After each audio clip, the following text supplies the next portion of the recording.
Me dê alguns segundos de sua atenção para um recado importante.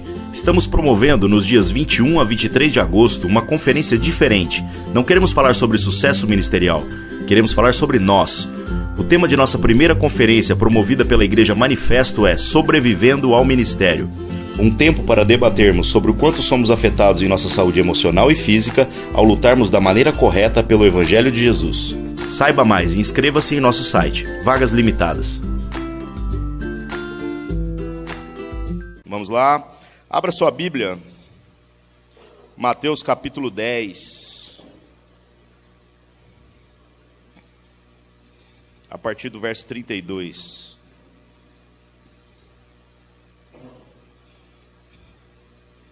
Tá tudo beleza aí, Marcelão? Então vamos lá.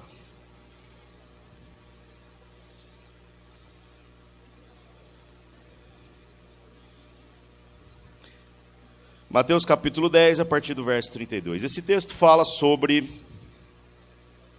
o quanto custa ser discípulo de Jesus, o quanto custa andar com Jesus. Muitas vezes a gente não entende que essa caminhada com Jesus, ela não é uma caminhada que visa a médio prazo fazer com que você tenha uma bagagem maior. A caminhada com Jesus é uma caminhada que te livra da bagagem. Ou seja, você começa cheio de coisas, mas no final você vai ficando sem nada. Não é à toa que a gente muitas vezes tromba no meio da jornada e da vida com gente que está carregando fardos tão pesados que começa a ser encurvado pelo preço que a religiosidade coloca na vida delas. As pessoas são tão pressionadas com não faça isso, não faça aquilo, você tem que fazer isso, você tem que fazer aquilo, você tem que dar 10%, você tem que dar não sei quanto, que no final o ser humano vai entortando. E às vezes é tanto peso, mas tanto peso, que chega uma hora que o cara tomba. Esse é o preço da religião. Esse é o preço de não entender qual é o propósito do chamado de Deus para nós. E Deus está chamando a gente para se livrar das cargas. Se livrar das cargas desnecessárias para que a gente carregue apenas aquilo que é verdadeiramente importante. Quando nós falamos de dinheiro, e quando a gente fala sobre tentar promover um mínimo de justiça a partir dos recursos que nós somos capazes de mobilizar, tem gente que acha que nós estamos falando de socialismo. Tem gente que acha que nós estamos falando que o Evangelho de Jesus é repartir dinheiro, ou é repartir o que nós temos. Na verdade, não é isso daí. Nós não estamos aqui para repartir algo que você tem e que o outro não tenha. Nós estamos aqui para repartir algo que, na verdade, todo mundo tem, mas que está dividido de maneira desproporcional. A gente não reparte recursos, a gente reparte fome. Essa é a ideia. Por isso que no começo da sua jornada você tinha muitas coisas, mas no meio do caminho você vai se livrando dessas coisas. Então não é sobre como você, tendo algo, tem a obrigação de dar algo para o outro, mas é sobre como o outro, tendo fome, ele tem a obrigação de emprestar um pouco da fome dele para você. De modo que, ao você tomar essa fome que era do outro e fazer dela a sua, você se livra um pouco da carga desnecessária que você está carregando. E, às vezes, essas cargas são as coisas que estão provocando dores na nossa vida. As cargas que só o rico tem. E aí eu não estou falando apenas de dinheiro. A gente está aqui para compartilhar dores, para compartilhar choro, para lembrarmos uns aos outros todos os dias que a fome é de todos nós e que a fome acontece todo dia. Então não é algo que você vem aqui, recebe uma oração mágica e volta para a sua vida, mas é algo que você entende que mesmo que você reparta algo hoje, amanhã vai dar fome de novo. Então a fome do outro, quando ela se torna sua, você agora tem propriedade sobre ela e você vai se preocupar com ela todos os dias. Então nós não estamos aqui para cultivar vitórias, nós estamos aqui para repartir pequenas derrotas, que quando isso é repartido entre nós, a gente se despede um pouco das coisas que estamos carregando na jornada da vida, e a derrota se torna um pouco menos dolorosa para cada um de nós. Bom, é difícil isso, né? Mas a gente discutir riqueza em Deus a partir do ter as coisas é tolice. É tolice. É tolice porque quando Deus nos coloca no mundo, a gente vem sem nada. A gente vem pelado, careca, banguelo e fazendo cocô nas calças, né? Nas fraldas. E o fim da sua vida é exatamente o mesmo. Quer dizer, quando você vem de Deus, você recebeu tudo que você precisava. Ou seja, a capacidade de viver, de respirar. E mais nada. Deus não garantiu mais nada para você. E para mostrar o quanto isso era importante, ele faz questão de que Cristo nasça exatamente debaixo das mesmas circunstâncias que você nasceu. Ou seja, aquele cara que é o Todo-Poderoso, o Senhor de todo o universo, precisou ser enrolado nos panos velhos para não morrer de frio. Porque ele fez questão de experimentar a falta. Do mesmo jeito que a gente nasceu com falta de tudo. E quando a gente for morrer, vai ser a mesma coisa. Você vai ficar careca. Eu não, se Deus quiser. Tem uns que já estão careca, né? Banguelo. E vai ter que se enrolar nos panos velhos aí, meu irmão. E fazendo cocô para as calças. Por isso que vira e mexe, tem que levantar umas fraldas geriátricas para os irmãos lá do asilo, né? Isso é a vida. Não dá para a gente falar de justiça a partir de pressupostos que não nos sejam comuns. Não dá para a gente falar de justiça a partir do ter dinheiro. Porque ter dinheiro é uma coisa muito relativa. Uns vão ter muito, outros vão ter pouco, outros não vão ter nada. Aí quando você fala de fazer justiça com aquilo que você tem, sendo que o que você tem não é algo comum a todos, gera em nós uma deformidade de entendimento. Porque, na verdade, o pobre, ele vai ter que fazer um sacrifício muito grande para repartir o que ele tem. Enquanto que o rico, ele às vezes vai dar 100 vezes mais do que o pobre deu e continua não fazendo falta nenhuma para ele. Então, não há nele o mesmo sentimento de que há no pobre, de repartir algo que ele recebeu. Então, nós precisamos de um pressuposto que não seja comum.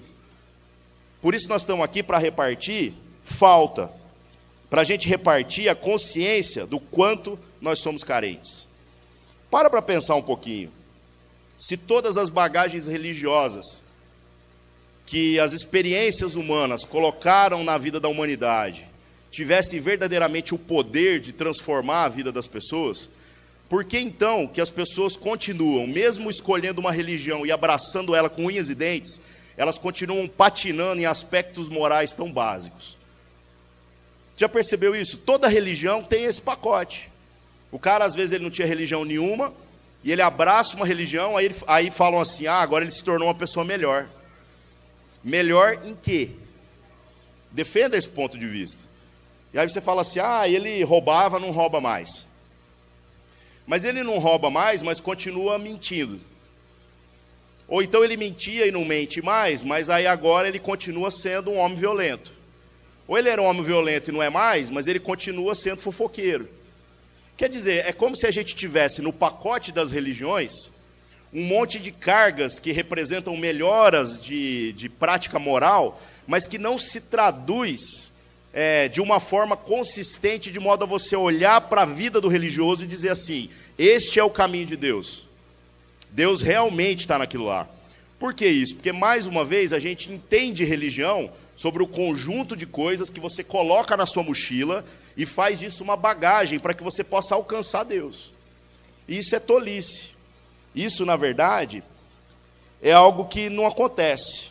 O que a gente acaba concluindo é que talvez a mudança que as religiões proporcionam na vida das pessoas, através desse conjunto de doutrinas, de regras, de ensinos que a gente vai colocando na mochila e dizendo que isso é fazer a vontade de Deus, não seja necessariamente a transformação que Deus quer para a nossa vida. Talvez Ele queira algo mais. E é por isso que eu comecei hoje falando sobre o se desprender daquilo que você recebeu.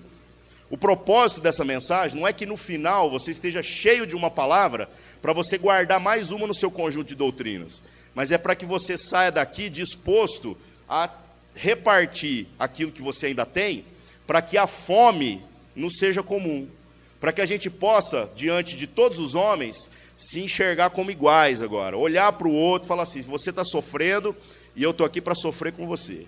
Você está com fome, eu quero sentir um pouco da sua fome. Então toma um pouquinho do que eu tenho para comer, vamos todo mundo comer um pouco menos do que devia. E assim a gente vai trilhando uma jornada que é de verdadeira transformação. Por quê? Porque a gente se livra da carga. E quando a gente se livra da carga, fica mais leve, fica mais rápida a jornada, e a gente consegue ir em lugares que cargas pesadas jamais vão deixar a gente chegar. Muita gente acha que, por acreditar que as religiões e esse trazer de um pacote de doutrinas e de conhecimentos pode proporcionar a nós uma mudança de vida, elas acham que importante é ter uma religião. Então, tipo assim, escolha qualquer uma e tal. E a gente precisa ser um pouco racional nisso daí. Se você olhar para toda a construção religiosa, a gente vai chegar num ponto de conflito na nossa fé. Porque, infelizmente, a nossa tradução religiosa nem sempre tem a ver com aquilo que é ter uma fé genuína, segundo aquilo que o Evangelho nos ensina. São duas propostas radicalmente divergentes. Aliás, até mesmo entre uma religião e outras propostas são divergentes. Às vezes vai ter uma religião que vai dizer assim, você tem que fazer todo o seu esforço para ser caridoso com relação ao outro. E vai ter uma outra que vai dizer assim, não, você não precisa fazer nada. Vai ter uma que vai dizer assim, olha, a coisa mais importante é o outro. E vai ter uma que vai dizer assim, a coisa mais importante é você mesmo. Então, quando você olha toda essa construção religiosa, você chega na conclusão de que Deus não existe, porque como pode Deus se manifestar nas religiões se elas são tão conflitantes entre si? Ou então toda a nossa construção religiosa está equivocada. Toda a nossa construção não está de fato apontando para Deus. Aí a gente chega na questão desse texto aqui que eu pedi para vocês abrirem. Pedro era um homem que era um pescador. E ele era um homem cheio de certezas. Um homem que não tinha muito estudo. Um homem chucro, no sentido real da palavra. Rápido para falar coisas boas e rápido para falar coisas ruins. Esse cara, quando se depara com Jesus e bate de frente com Jesus ali, ele faz aqueles juramentos que acho que boa parte de nós já fez em alguma época da sua vida.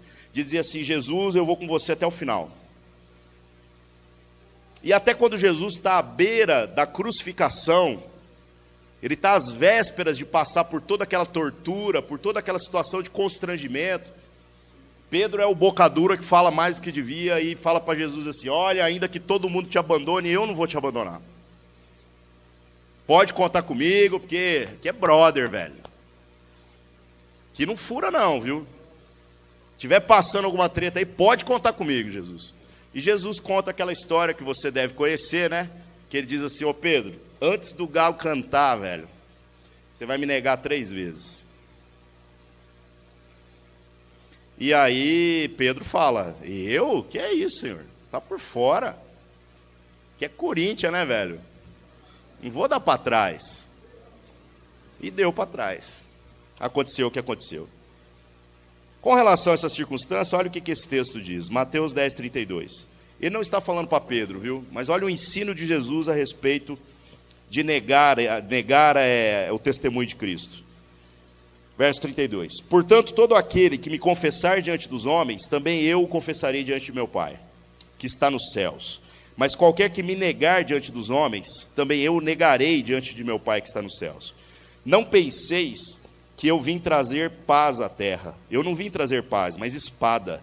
Porque eu vim pôr em dissensão o homem contra o seu pai, a filha contra a sua mãe, e a nora contra a sua sogra. E assim os inimigos do homem serão os da sua própria casa.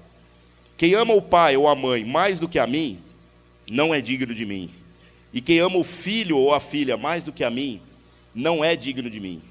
E quem não toma a sua cruz e não segue após mim, não é digno de mim.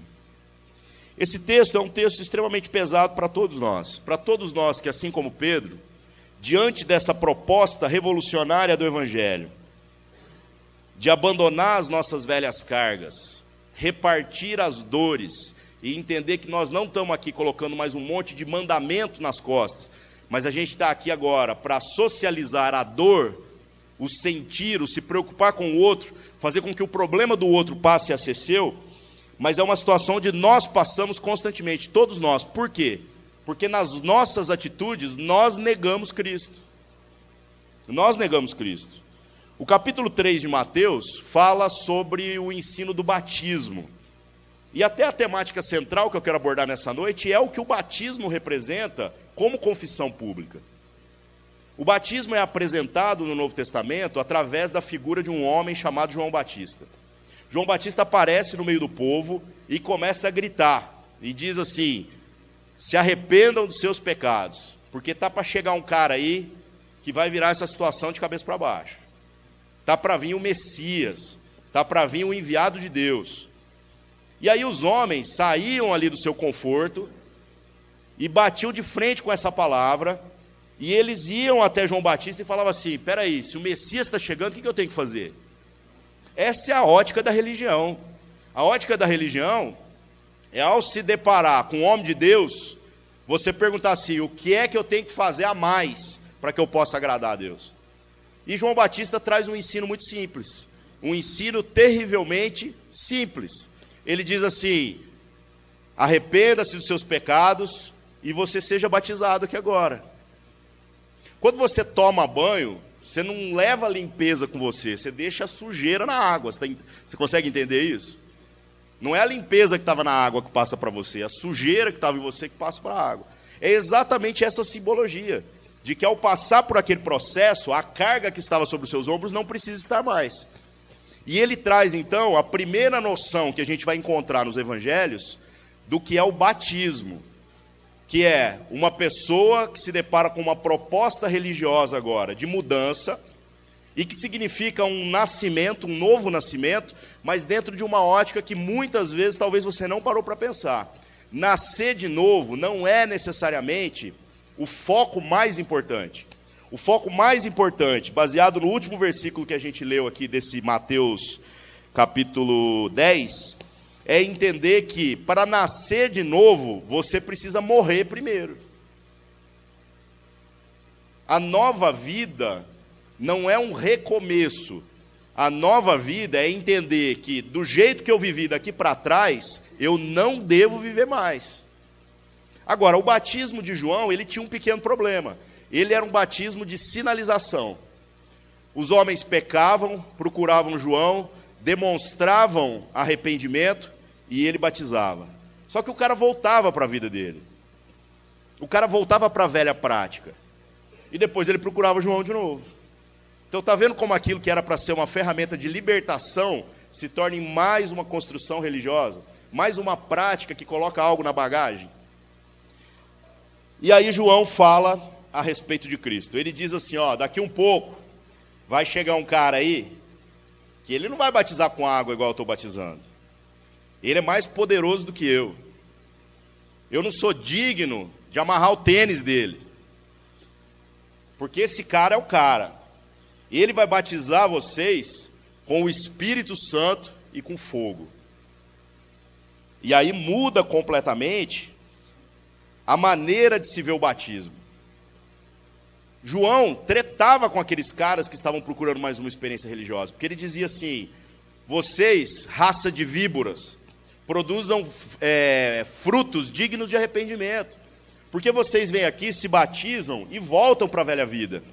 A vida de vocês precisa ter, no dia a dia, ações que representem essa mudança de vida que você está dizendo que está buscando ao mergulhar nessa água. Senão ela se torna o quê? Só água, um banho.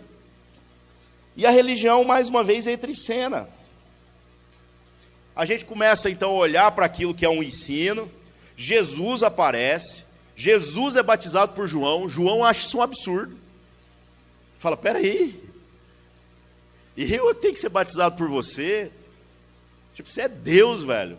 E aí Jesus fala assim, João, cala a boca. Vamos fazer a parada conforme está escrito. Para depois ninguém falar que achou uma contradição aí, né? Então eu vou ser batizado. Então Jesus é batizado. João vê o Espírito Santo descendo na forma de uma pomba sobre Jesus. E aí Jesus começa o ministério dele. O batismo de Jesus, ele tem já essa natureza diferente. Tanto que todas as pessoas que foram batizadas por João, quando se tornaram discípulos de Jesus, elas foram batizadas agora em nome de Jesus. Porque Jesus era aquele que era capaz de batizar as pessoas com o Espírito Santo e com fogo. A simbologia da água permaneceu. E a simbologia da água ficou estabelecida na tradição da igreja como um dos dois sacramentos. O outro sacramento é a ceia, que nós celebramos aqui uma vez ao mês. Mas que poderia ser celebrado toda semana. Que poderia ser celebrado todo dia. não é necessariamente pelo rigor da execução, mas é pela tradução de entendimento que essa ação produz no meio de nós. Por que a gente parte o pão? Para lembrar do ensino. E por que a gente se batiza em água? Para a gente lembrar do que isso representa. Agora, a religião abraça o negócio. E a religião começa a fazer uma valorização dos detalhes em detrimento do ensino que a prática deveria trazer. A gente começa a discutir entre nós bobagens do tipo, como deve ser o batismo? E eu confesso para vocês que quando eu viajo para pregar em qualquer lugar, essa é a pergunta que rola de 10 em 10 vezes, sabe? De cada 10 perguntas, 10 são essa. Eles perguntam assim, como que é o batismo lá na igreja de vocês? E aí minha resposta é clara, eu falo, com água. Aí vem a segunda pergunta, que é a mesma também sempre. Eles falam assim, com quanta água?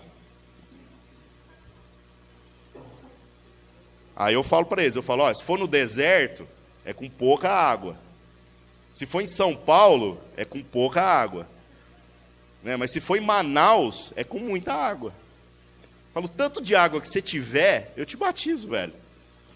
Se a gente ficar preso demais no rigor do quanta água havia na ocasião em que o batismo é instituído, a gente começa a matar a gente por causa da religião. Ou seja, mais um preceito que eu coloco na minha bagagem e digo que ser cristão é isso daqui. Então está vendo como é que, querendo acertar, a gente erra? A observância desse detalhe, sem a observância do significado, é uma religiosidade tola. E acho que ninguém está precisando de mais uma prática religiosa. Essa é a grande verdade.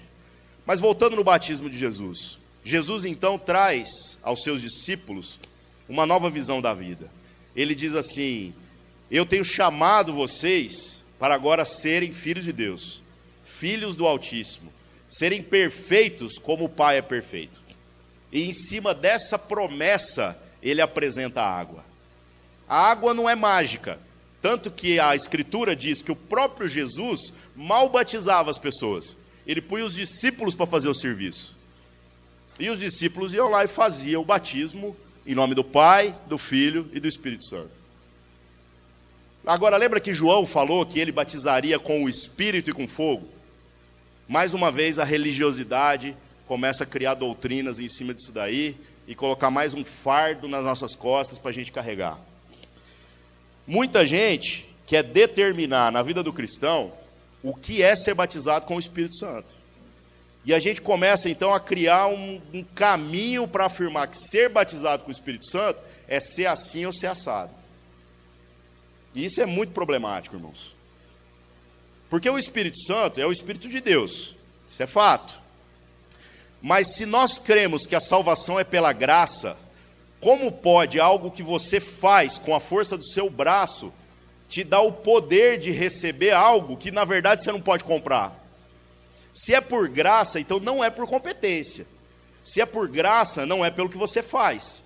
Daí a gente chega à conclusão óbvia de que ser batizado com o Espírito Santo é Deus colocar o Espírito em você até chegar ao ponto em que você transborde. E o batismo com água é a resposta que você dá diante do chamado de Deus para a sua vida.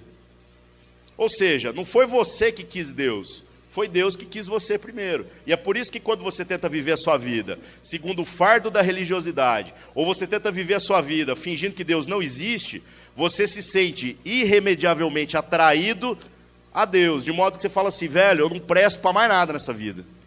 Eu tento firmar com Deus, mas eu não consigo. Mas eu tento firmar comigo mesmo, eu consigo menos ainda. Sabe o que é isso? Isso é o batismo com o Espírito Santo. É o Espírito que agora foi colocado em você, e ele dentro de você grita e diz assim, você me pertence. Agora, o que a religião construiu disso daí? Ela disse que as manifestações sobrenaturais do poder de Deus são um sinal de que você recebeu o Espírito Santo. Irmãos, essa interpretação é muito perigosa. Vou dizer por quê. Porque a gente começa então agora dizer que Deus tem que fazer determinada coisa para que eu possa ser filho de Deus ou não. Que você tem que orar em línguas, que você tem que fazer não sei o que lá. Meu irmão, você não tem que nada, viu? Quem tem que alguma coisa é Deus. E a parte dele, ele faz. A sua parte não é colocar mais uma coisa na mochila. A sua parte é tirar a mochila. E virar para Deus e dizer assim: Deus, eu reconheço que o Senhor já fez tudo. Eu não tenho que fazer nada. Então tudo que eu tenho agora, eu estou pondo na roda. Tudo que era meu, agora é nosso.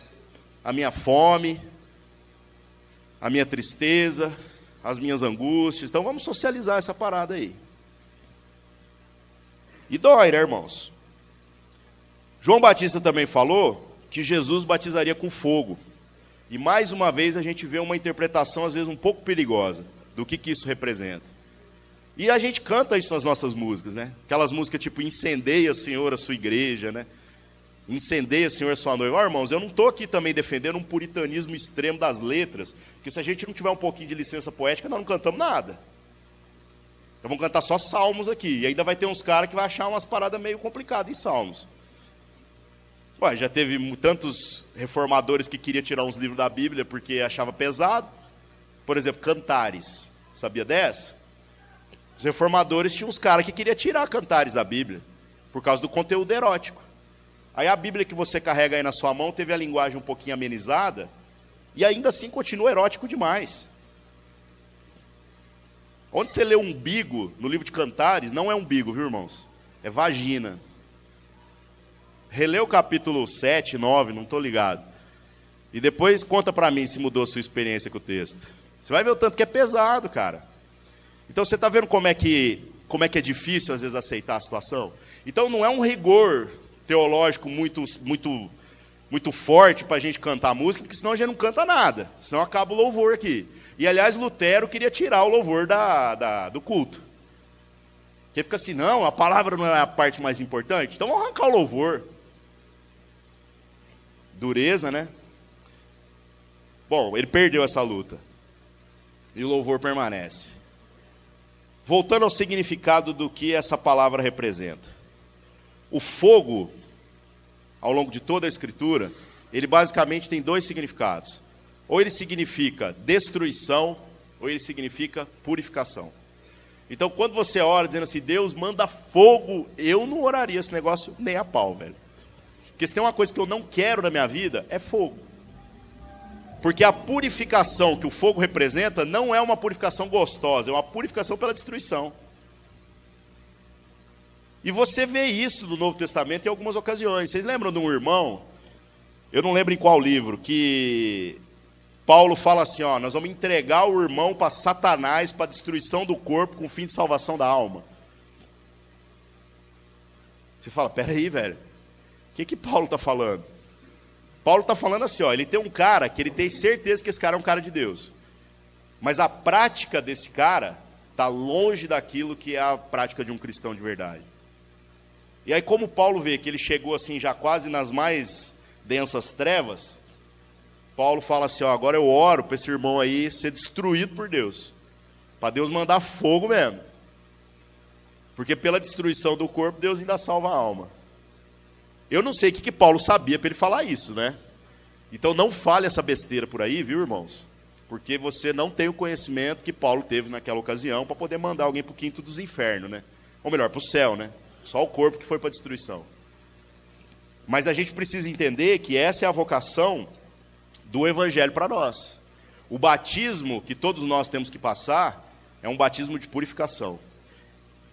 Então andar com Jesus, ser batizado em Jesus, precisa significar em nós o entendimento de que agora nós temos o Espírito Santo e de que isso é obra de Deus e não nossa, e o entendimento de que muitas coisas na nossa vida vão passar pelo fogo. E o fogo dói. E vai doer mesmo. E você vai dizer, Deus alivia o meu sofrimento. E Ele vai pôr mais lenha. Porque com mais lenha, queima mais rápido, alivia o sofrimento. Percebe que às vezes é o oposto da proposta que às vezes a religião faz para você? Porque o que as religiões propõem para você? Elas dizem assim, mais uma doutrina, mais uma observância, coloca na mochila, você põe mais uma coisa nas costas, vai ficando ainda mais encurvado, com a promessa de que vai ficar mais fácil. Só vai ficar mais fácil depois que o fogo queimar tudo que tem para ser queimado. E a vida em comunidade traz para nós esse desafio. Nós, como igreja, batizamos pessoas em nome do Pai, do Filho e do Espírito Santo. Se você não é batizado e quer ser batizado, nos procure aí no final do culto. A gente marca um dia e faz isso, sem cerimônias muito luxuosas, viu? Geralmente a gente deixa para fazer isso no acampamento, porque lá tem uma piscina. Mas eu mesmo já batizei algumas pessoas aqui com um copo d'água. O que é importante? É importante que você diga, eu quero fazer parte dessa história da igreja nos nossos dias. Eu quero fazer parte daquilo que representa ser discípulo de Jesus. E mais do que isso, eu quero deixar a minha velha vida naquela água em que eu me banhei. Eu quero morrer, porque morrer é o que vai me fazer nascer de novo. Morrer para mim mesmo, morrer para as minhas vontades, morrer para as minhas velhas práticas religiosas que não tinham poder nenhum de transformar nada. Nós estamos sendo chamados por Deus para renunciar a muitas coisas. E o fogo, quando vem sobre nós, irmãos, dói. E é para doer mesmo. Agora, depois que queima tudo, depois que acabar a mochila que estava nas costas, depois que acabar todas as certezas que você tinha sobre a sua vida, você vai ver como que a vida fica mais fácil. Ou seja, andar com Deus não é sobre como eu vou falar de adequação ou inadequação de vida, mas é sobre como você vai se despindo de tudo e você começa a perceber que pela graça você não precisa mais ficar sofrendo no desespero de tentar agradar a Deus como sofria antes. Esses dias eu fui procurado, e é uma coisa que acontece sempre na minha vida, né? Por um cara que se dizia ateu. E ele veio conversar comigo pelo Facebook. Aí ele manda uma mensagem para mim, e é sempre a mesma história. O cara vira e fala, não, porque eu sou ateu, papapá. E eu, beleza, velho. E aí a gente começa a trocar ideia, e a gente troca uns livros. E nós não estamos falando de material cristão, não, viu? E aí ele fala sobre a não fé dele, e eu falo sobre a minha fé, e a gente vai andando junto. Aí o cara lê umas paradas, a gente reparte, fica amigo, e de repente o cara vem conversar com você e fala assim, poxa, velho, eu tinha certeza que Deus não existe, agora eu tenho dúvida. Aí eu, ótimo, velho, bem-vindo. Falo, porque a certeza era mais um preceito que você colocava nas costas. Você tem tanta certeza, mas tanta certeza, que se acontecer alguma coisa fora da tua certeza, você perde o chão.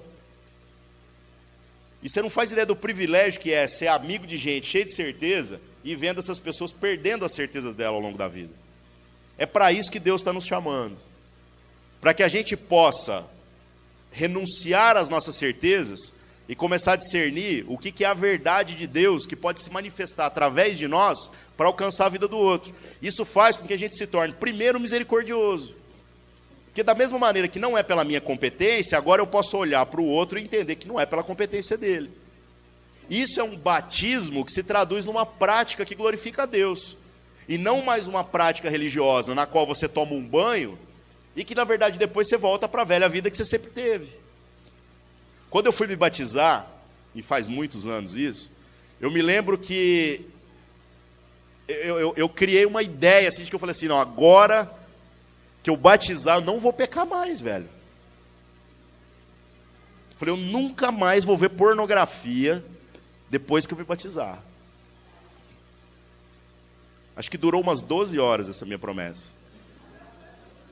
Pô, eu tinha 16 anos, né, velho? Mas eu falei assim, não vou mais.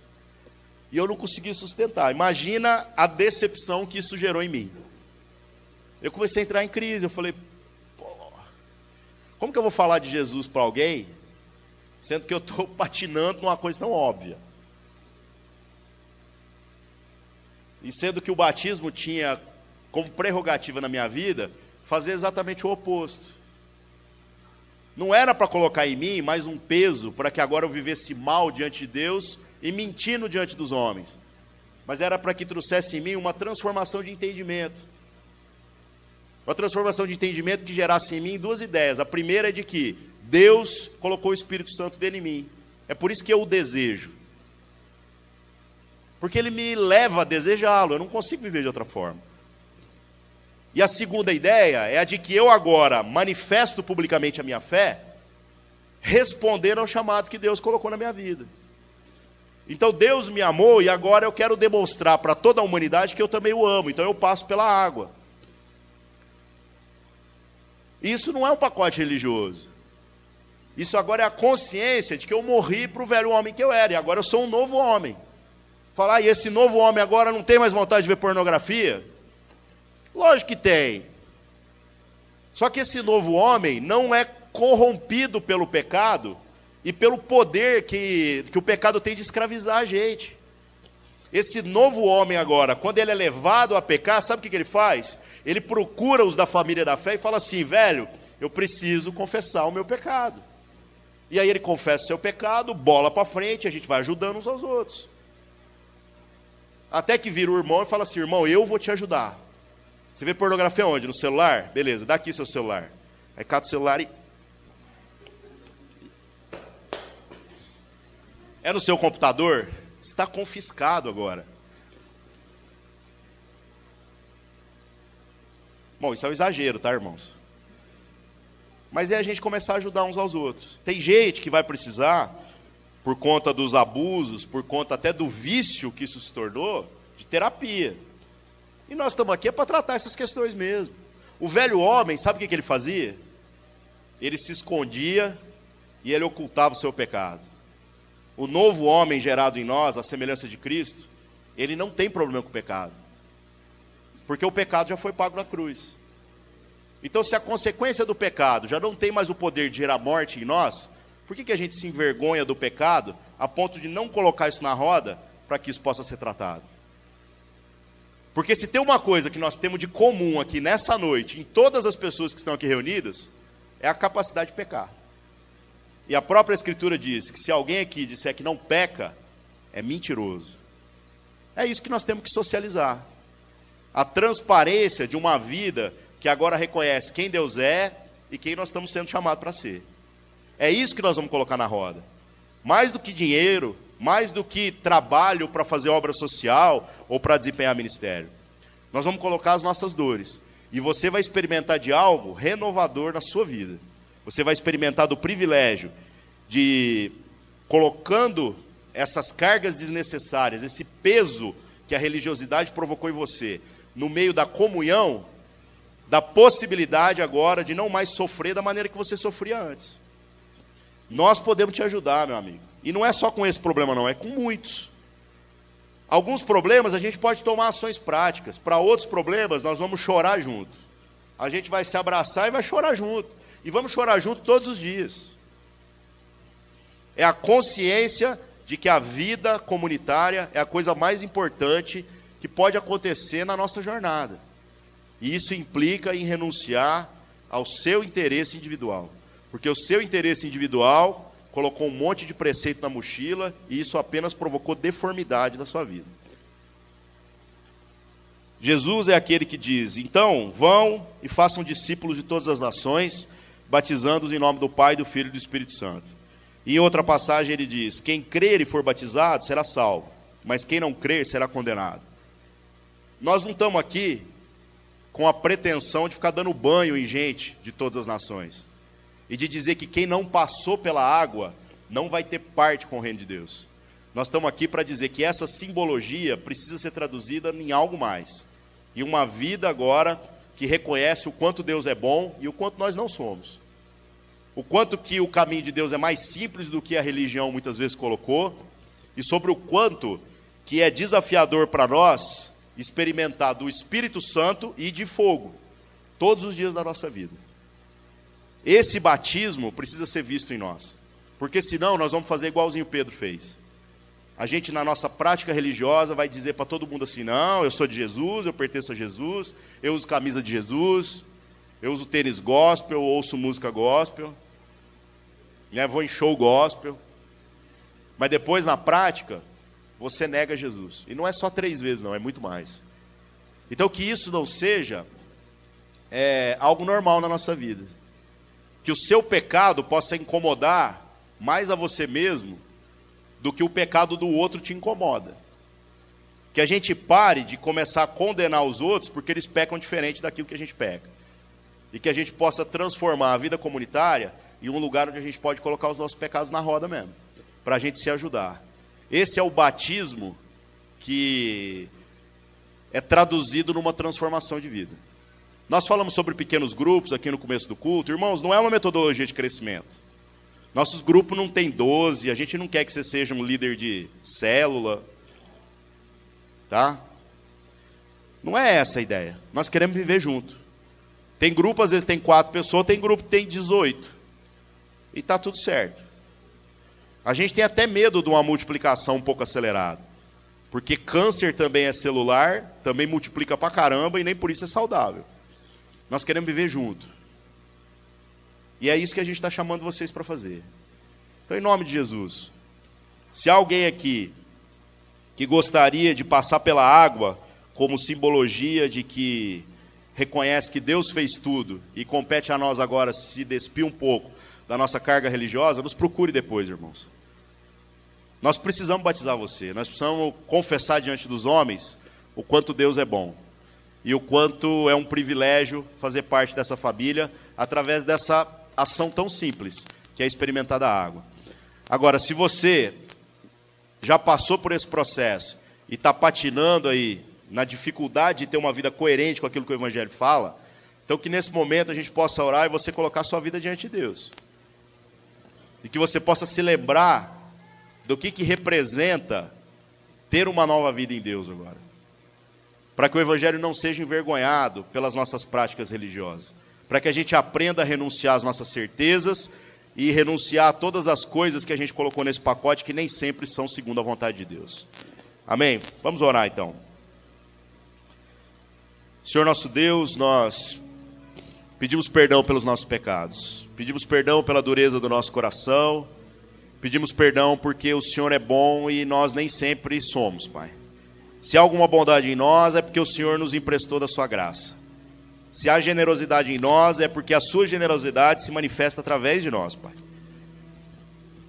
Nós queremos, Pai, diante do Senhor e dos homens, reconhecer que precisamos da sua graça, que precisamos do seu amor. E por isso nós estamos aqui, Pai, como aqueles que querem confessar diante de todo mundo que o teu Filho Jesus tem um caminho de salvação para nós, Pai. Um caminho que não é por competência, um caminho que não é por habilidades, mas é pelo reconhecimento de que o Senhor fez tudo. Mas muitos de nós, Pai, tendo passado pelo batismo, tendo confessado diante dos homens, que agora queremos ser seus discípulos, ainda assim a gente tem vivido uma prática longe daquilo que o teu Evangelho fala. Ajuda-nos, Senhor Deus, a nos despirmos de toda a bagagem religiosa que não tem nada a ver com o Evangelho. Ajuda-nos, Senhor Deus, a renunciarmos à nossa vontade e a renunciarmos às nossas práticas litúrgicas. As nossas práticas, que muitas vezes são frutos de tradição, mas que não promovem nenhuma transformação. Mais do que ser uma nova criatura, Senhor Deus, manifesta o seu poder em nós para que a gente possa se lembrar todos os dias que nós não precisamos mais ser a velha criatura. Que o nosso velho homem, através daquilo que o batismo representou, Pai, na nossa vida, fique de fato sepultado com Cristo Jesus. E que o novo homem gerado em nós possa ser um pouco mais parecido com aquilo que o Senhor é, Pai. E um pouco menos parecido com aquilo que nós fomos.